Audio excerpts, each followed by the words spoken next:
Baik, saya akan melanjutkan.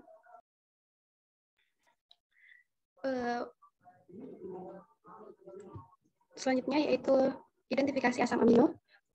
Asam amino dapat diidentifikasi dengan ninhidrin akan memberikan warna merah muda, biru atau ungu kecuali perolen yang akan memberikan warna kuning. Reaksi ini dilakukan dengan histidin yaitu memberikan reaksi spesifik terakhir yaitu asam amino tidak memberikan reaksi terhadap tes diuret.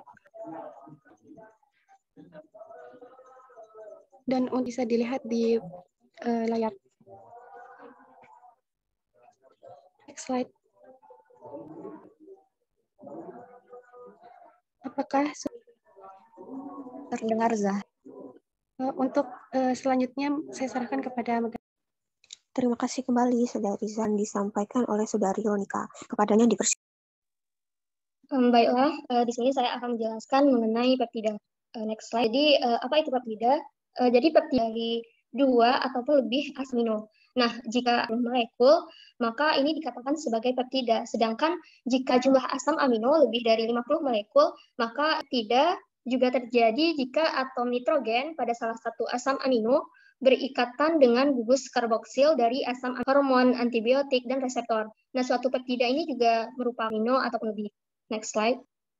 Nah, peptida ini kan terbentuk ketika gugus karboksil dari asam amino lain. Nah, atau H2O, dia pembentukan satu ikatan perat bahwa ada 2 asam amino, kan satu molekul air yang sebelah kiri itu melepaskan atom OH. Sedangkan pada karbon C yang mengikat atom O berikatan sehingga terjadilah ikatan C dengan NH sebagai peptida.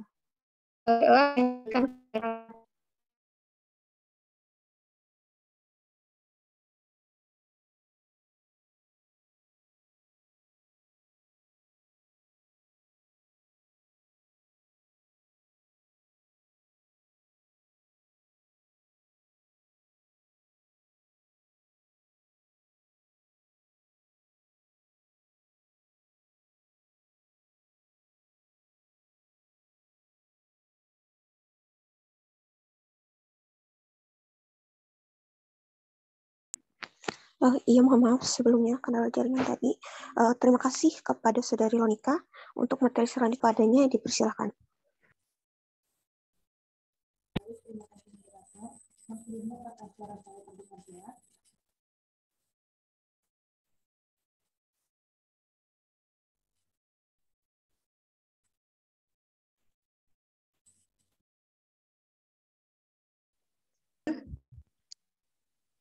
Di mana yang pertama ada sifat fisik peptida. Peptida memiliki berat molekul yang kecil, sifat kimiawi. Peptida merupakan senyawa biokomposisi asam amino yang tidak umum, seperti resisten terhadap protease yang dihasilkan oleh mikroflora usus. Yang selanjutnya peptidisal exoprins. Yang selanjutnya memiliki sifat modifikasi sifat imunitas. Yang selanjutnya menghambat kerja enzim, anti penggumpalan darah, antrombotik, dapat dipisahkan menjadi beberapa troforesis. Selanjutnya ada jenis-jenis peptida. Yang pertama ada hormon pembawa pesan khusus. Hormon diidentifikasi keluarkan dari sel-sel yang disebut sebagai kelenjar endokrin. Setelah dikeluarkan atau sekresi, mana yang akan beraksi. Yang kedua ada neuropeptida. Peptida jenis ini tubuh. Neuropeptida berfungsi sebekerja dengan cara yang sama seperti alkaloid merupakan senyawa yang dihasilkan oleh banyak organisme. Kan sistem pertahanan pada makhluk hidup. Selanjutnya, fungsi dari peptida. Peptida adalah molekul yang penting alami terjadi di dalam organisme. Ditambah senyawa yang disintesis di laboratorium aktif ketika dimasukkan ke dalam sel dan jaringan hormon racun antibiotik oksitosin. Glutathione, yaitu merangsang pertumbuhan jaringan. Racun lebah madu, hormon, faktor hiperglomokomik. Saya kembalikan ke moderator.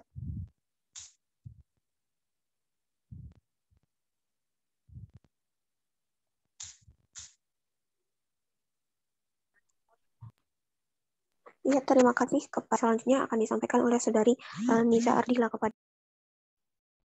Terima kasih. Selanjutnya yaitu manfaat dari peptida, di mana manfaat peptida di dalam produk skincare lainnya adalah bisa meredakan peradangan.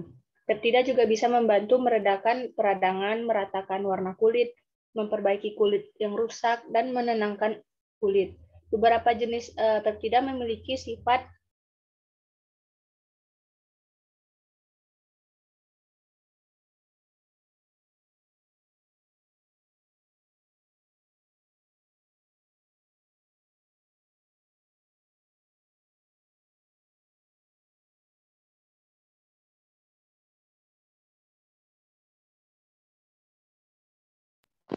Halo Niza. Sepertinya Niza kendala jaringannya, jadi saya ambil alih saja untuk mempersingkat waktu. Beberapa jenis peptida memiliki sifat antimikroba yang bisa untuk mencegah jerawat. Nah, ini ada implementasi protein, asam amino, dan peptida. Kami mengambil jurnal dengan judul Analisis Kandungan Protein. Nah, slide selanjutnya. Selanjutnya. Terima kasih. Slide selanjutnya, mohon maaf sebelumnya tadi terkendala sinyal. Ya, dilanjutkan saja untuk metode penelitian. Atau metode semi mikroba, Kujeldal, maka perhitungannya adalah sebagai berikut. Rumusnya yaitu seperti yang ada pada, yaitu sama dengan bobot cuplikan atau sama 0,01 N taraan contoh, V2-nya adalah volume HCl, N-nya adalah normalitas, Fk-nya adalah faktor konversi untuk protein dari makanan secara umum sama dengan 6,25 dan Fp-nya sama dengan faktor pengenciaran. Berikutnya yaitu hasil dan pembahasan, di mana berdasarkan bahwa jumlah protein daging ikan kerapu bebek memiliki protein bermutu tinggi dan daging ikan kakap merah memiliki jumlah protein bermutu rendah. Hasil pemeriksaan kandungan protein total ikan kakap dan 4.1 berikut.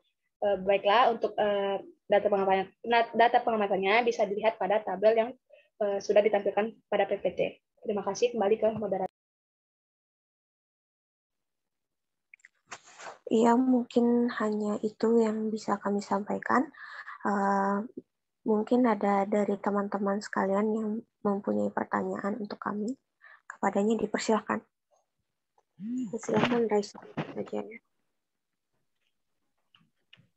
Oke, sudah ada untuk mempersingkat waktu. Kita hanya membuka 3 sesi untuk 3 orang. Ika Nurul Hasanah dan yang terakhir Yohana Situmyang.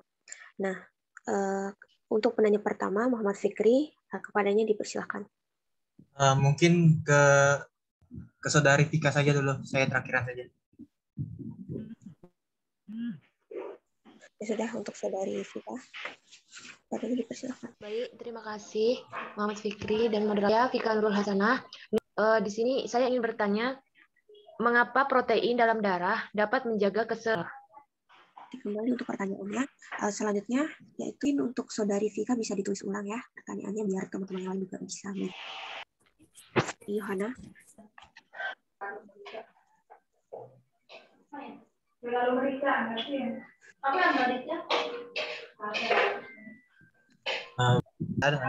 Pada Miss, dan juga pertanyaannya apa dan akan sebagai terima kasih kembali. Kemudian yang terakhir yaitu dari Saudari Yohana, kepadanya dipersilakan. Apakah suara saya sudah terdengar? Iya, sudah. Oke. Baiklah, perkenalkan nama saya Yohana Sabatini Situmeang dengan NIM A1C1190044. Saya ingin bertanya kepada kelompok 3. Tolong jelaskan. Ya terserah Pak nih, ampun kuliah malam. Biar besok pas mata kuliahnya itu udah dikumpulin. Halo? Kamu jalan. Halo. Baik, saya ulangin. Tolong jelaskan mengenai zwitterion dan pada pH berapa asam amino dapat berbentuk zwitterion. Terima kasih. Ulang ya, Saudari Yohana, soalnya saya kurang jelas mendengar. Terima kasih.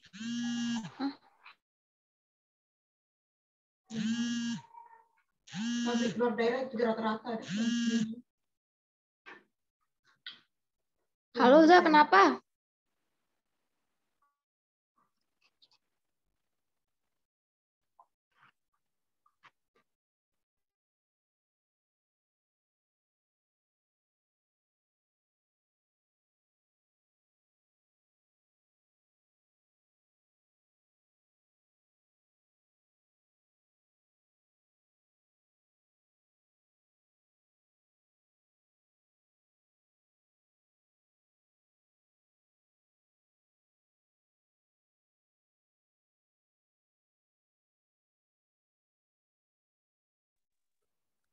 Izin moderator. Iya, silakan jika ingin menjawab, Diana. Izin menjawab pertanyaan dari Saudari Vika. Yang pertanyaannya itu, mengapa protein dalam darah? Mohon maaf, sebelumnya perkenalkan saya Piana Tindawan, NIM 034. Izin mencoba menjawab pertanyaan dari Saudara Vika. Pertanyaannya, mengapa protein dalam darah dapat menjaga keseimbangan pH? Itu dikarenakan protein merupakan kelompok dari mikromolekul organik kompleks yang diantaranya mengandung hidrogen, oksigen, nitrogen, serta dari asam. Terima kasih kembali atas jawabannya. Mungkin dari teman-teman yang lain ada yang ingin menambahkan jawaban Saudari Piana, kepadanya dipersilakan. Langsung on mic saja ya.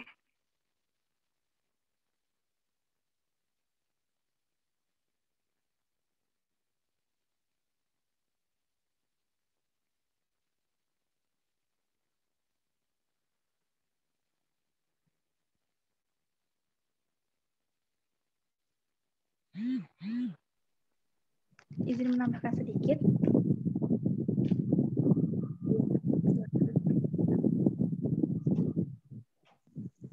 Halo. Ya, silakan Saudari Liza. Ya, terima kasih moderator. Melanjutkan dari yang disampaikan oleh Saudari Piana tadi, protein dalam darah itu dapat menjaga keseimbangan pH karena protein-protein tersebut berfungsi sebagai basa, di mana asam amino yang membangun struktur protein dengan muatan akhir yang negatif akan dapat menerima ion-ion hidrogen. Itu saja tambahan dari saya. Terima kasih. Ya, terima kasih kembali Saudari Liza. Izin moderator menambahkan. Ya, silakan. Baik, terima kasih sebelumnya. Nah, mengapa protein dalam darah dapat menjaga keseimbangan pH? Karena pada mungkin kita tahu reaksi kesetimbangan yang terpelajari pada SMA itu ada pH protein bersifat basa dan ada asam konjugasinya. Nah, yang mana nantinya itu kalau misalkan apabila ada asam, maka ia akan bereaksi dengan basa. Kalau misalkan ada basa yang berlebih, maka asam konjugasinya akan menetralkannya. Jadi itulah mengapa bisa terjadinya keseimbangan pada suatu pH, bisa menjaga pH-nya tersebut. Sekian moderator.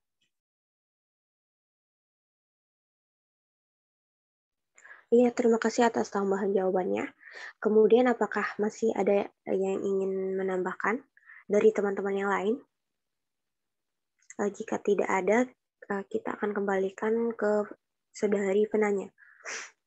Bagaimana Saudari Vika atas jawaban-jawaban yang telah disampaikan teman-teman kita? Apakah dapat diterima? Baik, terima kasih moderator sudah dapat diterima.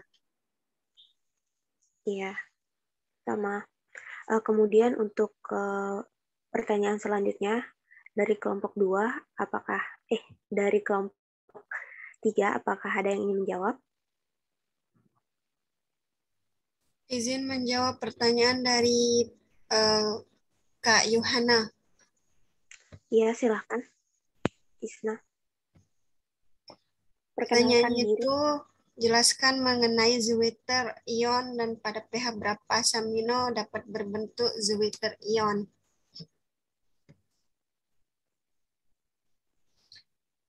Zwitter ion adalah ion yang memiliki muatan berlawanan, bermomen dipol sekaligus gus yang bersifat asam dan basa.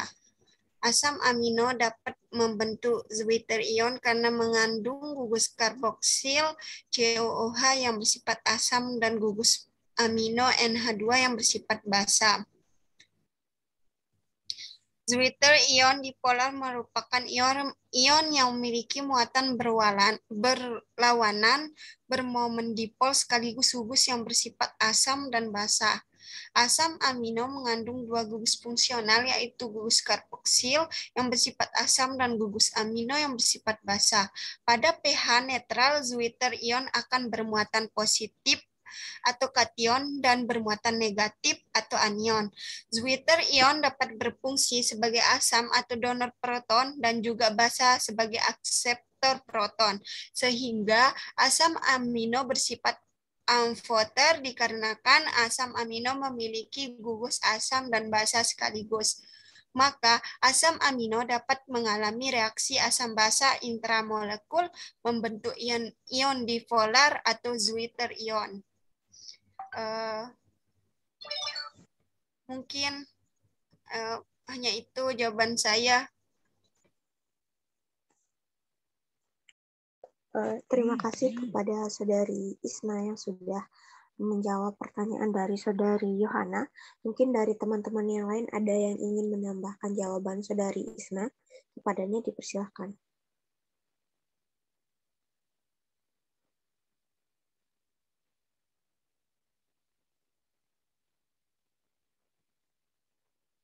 Izin menambahkan moderator? Iya, silakan Depriani Ningsih. Baik, di sini saya akan menambahkan contohnya saja, yaitu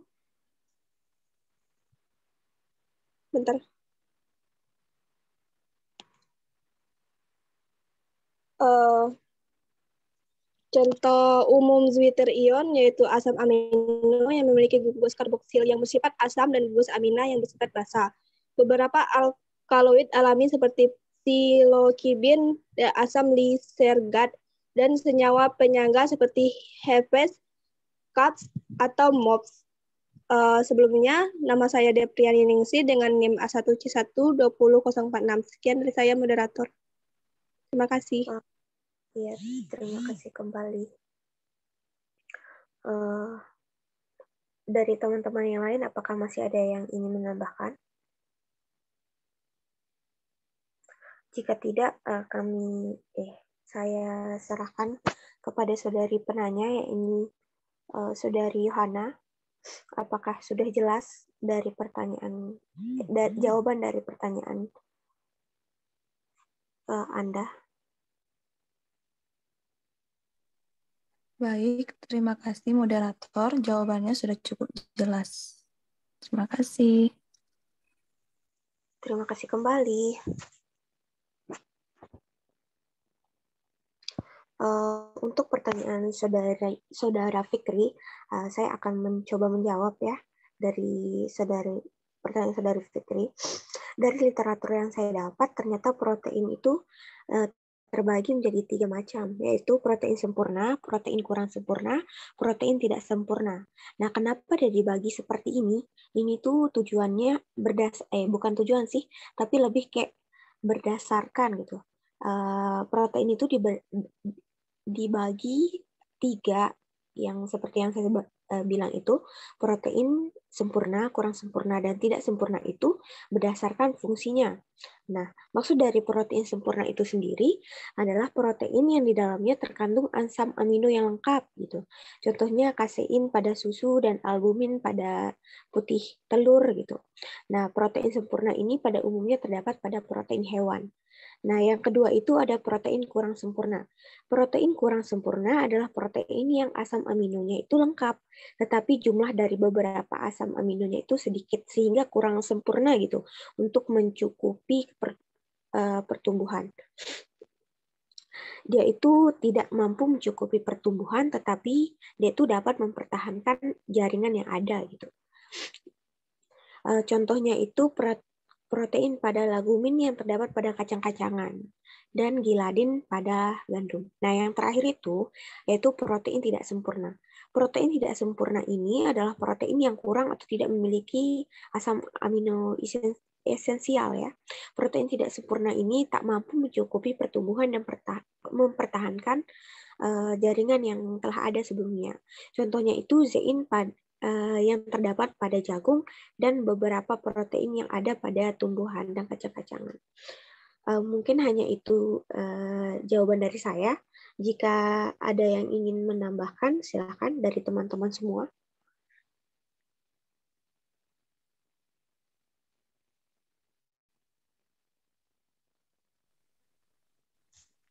Izin menambahkan, moderator.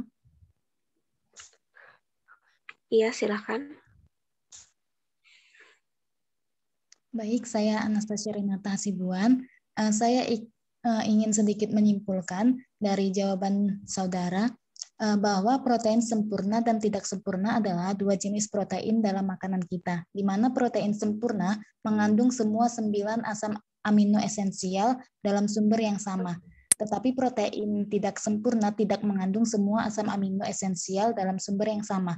Kombinasi dua atau lebih protein yang tidak sempurna bersama-sama akan menghasilkan protein sempurna dalam makanan.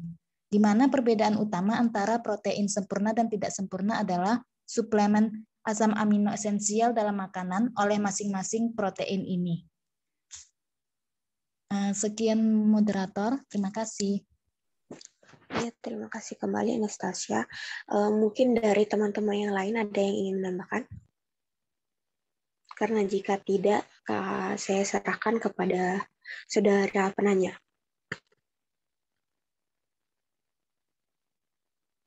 Oke, mungkin tidak ada ya yang ingin menambahkan. Saya kembalikan ke saudara penanya. Bagaimana saudara Fikri? Ya, bisa diterima. Terima kasih. Oke, terima kasih kembali. Karena satu sesi sudah berlalu dan ketiga pertanyaan yang diajukan sudah kami jawab semua dari kelompok 3, maka presentasi pada malam hari ini akan saya tutup. Sekian, wassalamualaikum warahmatullahi wabarakatuh. Saya kembalikan ke saudara Fikri. Waalaikumsalam warahmatullahi wabarakatuh.